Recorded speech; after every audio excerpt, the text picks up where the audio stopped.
To the northeast of Kumasi, these are the last material remains of the great Asante civilization, which reached its peak in the 18th century. These are known as the Asante Traditional Buildings. In fact, these were the architectural designs of the Asante before their contact with the Europeans. When the Ashanti Empire fell during the British occupation from 1806 to 1901, most of the Asante buildings of that period were destroyed. Among them was the Royal Mausoleum around Okomfo Anoche Teaching Hospital today. There are only 10 of such building remains of the history and culture of the Asante people and were inscribed on the UNESCO World Heritage List in 1980. Today, these buildings serve mainly as palaces, shrine houses, and mausoleums. This video takes you on a tour in one of these buildings found in Ejisu-Besease. Do not forget to comment and subscribe to this channel. Hi, I'm Adinkra, and we are graduates of Ghana Christian International High School, and we urge you all to subscribe to History TV.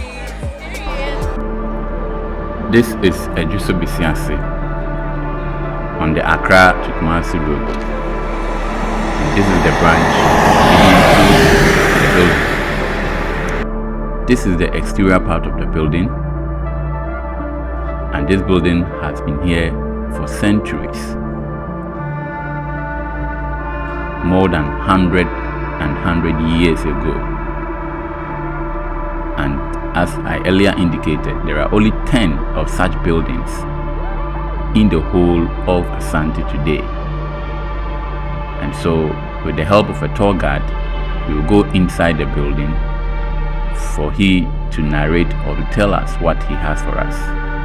This is a good source of history, and I commend the Ghana Monument Boards for such a great preservation. So let's head towards the building and let's see inside the building how the interior looks. And this is the door leading to the building.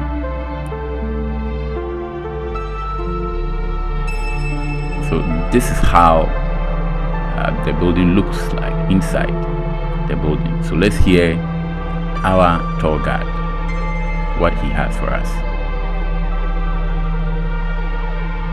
If we say traditional building, what do you mean traditional building? Traditional building, how the indigenous way of building our houses, the Asantis, even before the introduction of the blocks and the concrete work, how we make our buildings, how we use timbers to frame the building, of which that we make mud and clay to do the plastering of the building. And our style of building for Asantis, we call it a courtyard system, where we call it a fetish. So, and this courtyard is our style. Even if the British destroyed much of our building and reintroduced their way of building, but we still make use of the courtyard style, of which how significant it is to us. So that's what nowadays, that's how we normally build, because we use it to do to foster how our culture, our tradition and system of living is incorporated into that, because our philosophy. We still do our funerals, we still do our naming ceremonies, we still do our marriage ceremonies and other activities in our way. So the yard is normally used for these activities. For funerals, for wedding, for funerals, for wedding, for naming ceremony and other traditional gatherings among ourselves. That's what we normally use the yard for. But this place is a temple. It's different from our normal residence, where we make use of the yard for the funerals and others. But here is a temple. It gives an operation room for the priest to operate whenever the gods come upon him, or whenever the gods come upon her, as it is. So that's how we just made our building. And as here is a temple, the quarters you see, each had its functions that it plays. It has been designated for a specific purpose, of which it has been built in that way. For my immediate front here, is a kitchen. That's why you see some pots and things. Okay. The kitchen, the direct opposite to the consulting and the sacred room.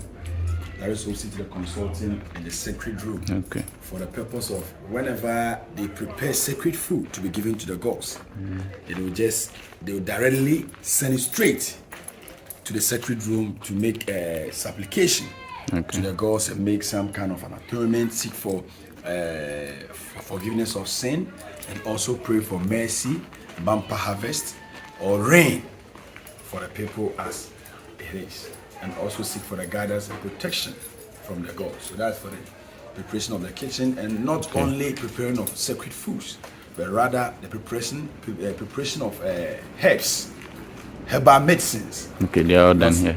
Yeah. Previously, the traditional centers or the shrines and the temples used to be the health center for the community. They were intertwined. So that's where the priest will also serve as the head of the mouthpiece of the gods, and also the health minister or the health doctor in the temple.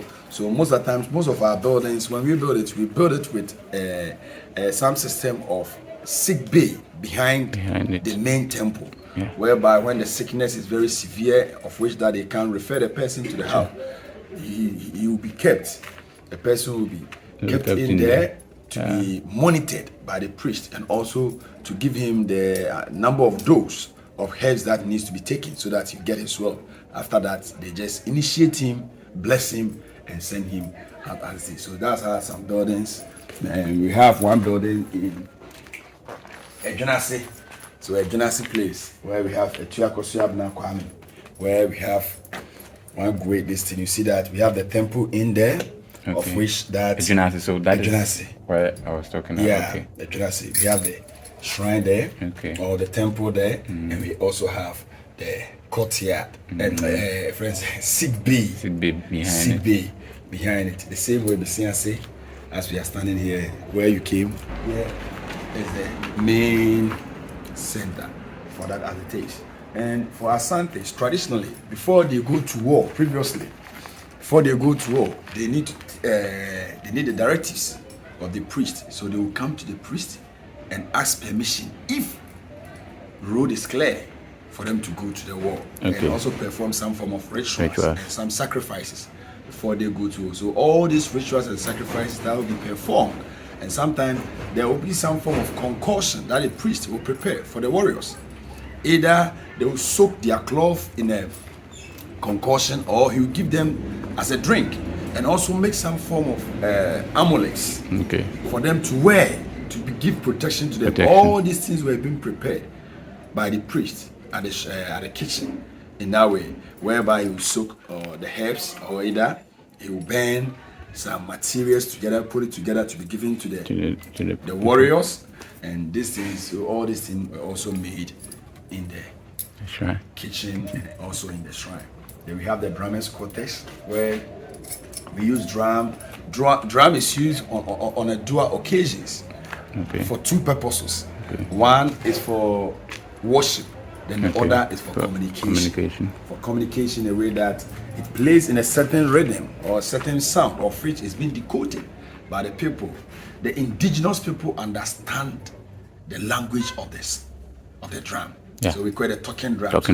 When they hear the rhythm, is where they will decode what is necessary or what is being needed at that time of their activities. Should there be a declaration of war? Should there be an emergency that warriors are being needed? Should there be a mixing of somebody that we need to go in search? Should there be a hideout of an evil person, a wicked person hiding and killing and causing harm to the people?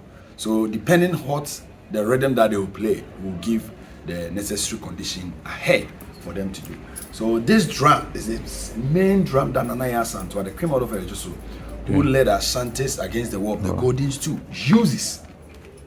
She uses this drum as a war signal, or as a communicative instrument for which he used to transcend messages across board, across the territories of Asante against the war of the Goldings too. So it's one of the historic drums that we used to say.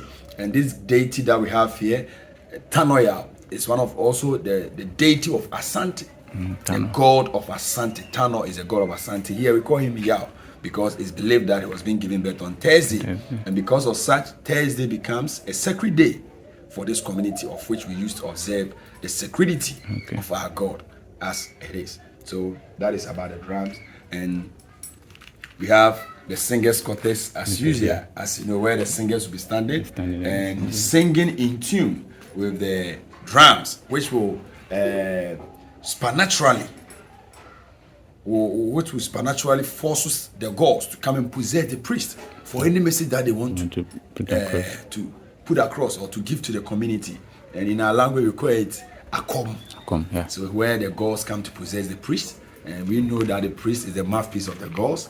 So anything that the priest will be giving to the people, they take it in good faith, knowing for sure that he speaks the minds of gods to the people. So that's how we see some symbols or some pictures showing about the operation of the priest in Adakwajachi.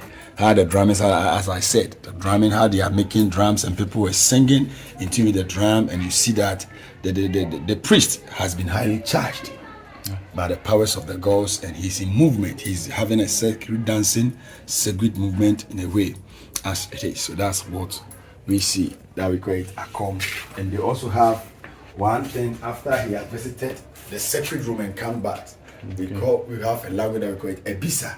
That is personal consultation by the people, whereby individually they will be going to the priest to ask about the divinity of their life, or how did their life have to be controlled, or what is up them to make a good living. So that's a bisa that they do. So consultation also goes in at the consultation room, where the priest will receive the people in and out. Then we have the sacred room, the place that we believe that the gods, the gods, Tano God reside in this community or in this temple. That is one thing. And because the sacred room is treated with security and also very restricted to only the high priest that goes in there.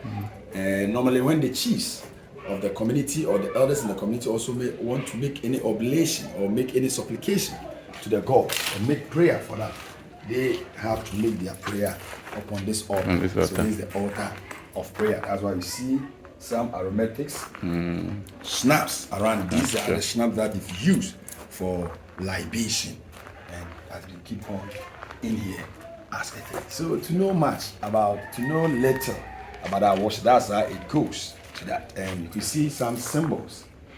Some Adinkra symbols, about to ask farewell symbols about them on the walls, which also speaks volumes about Asante tradition, beliefs, philosophies. So can you take us through as it is? Some of them? All the symbols have meanings. It's not just a common symbol, but they all have meanings. It speaks volumes about the traditions and culture of Asante, where we have a figure sign, a tragic year, a tragic season, of which we Asantes upon our calendar we experienced it in 1874. The first time the kingdom of Ashanti was being defeated. Sagranti War. So that is one thing about the symbol. It speaks about tragic period where most of our buildings, our kingdom, our most of our wealth, treasures were being burnt and being stolen by the British as it is. Then we also have Uwachide Oba Kung Fu, which talks about the mortality of man. No matter who you are, you one day die. And if you want your name to remain, you have to live an exemplary life. Some life, you leave a legacy of which that will be there always for generations. Just as I did mention Anaya Santua, they came out of Ejisu. Because of what he did, her name still keeps in mind, in the minds of the generation. Even next generation to come will still mention her name as it is. Then we have Jewetiko. Jewetiko was a hair star of the warriors of Asante, and it was being denoted by one great king called Jew. King Jew was a chief in Bantama. He was a very strong, very powerful chief in Bantama, and because of his exuberance, his strength and power, and his techniques, and how he battled on a war front, they believed that this symbol that he had at the back of his head gives him some spiritual connotation or some influences. So because of such, they made use of this symbol, the symbol of valor. And because of this symbol of valor, that is, they denoted it for all warriors.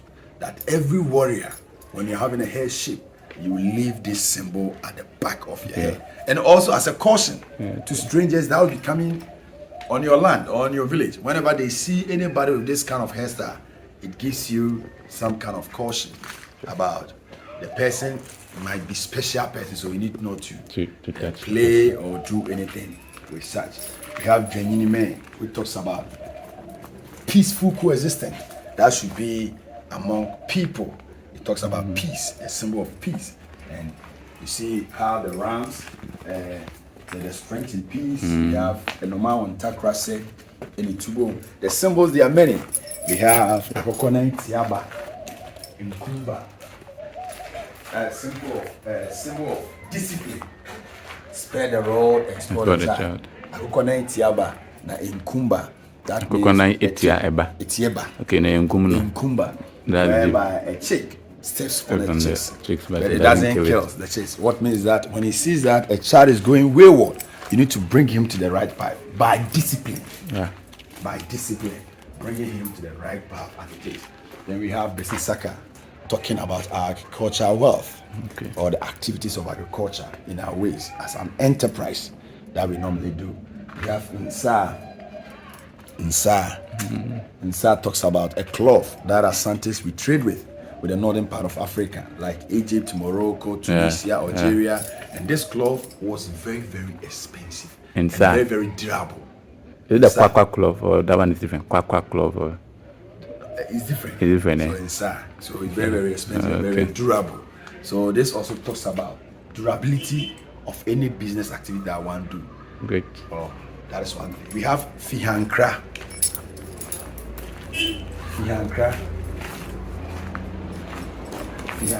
Because we talk about compound house, just as we have the big one.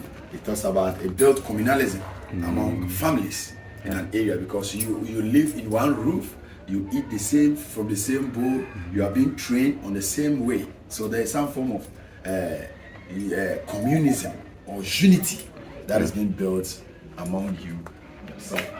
Then you have Inami also. God, something is in the sky. That means the over-reliance on God of anything that one's do. That means whatsoever that you need to pray and just rely everything on God. Nyame Ewosro. That's what it means.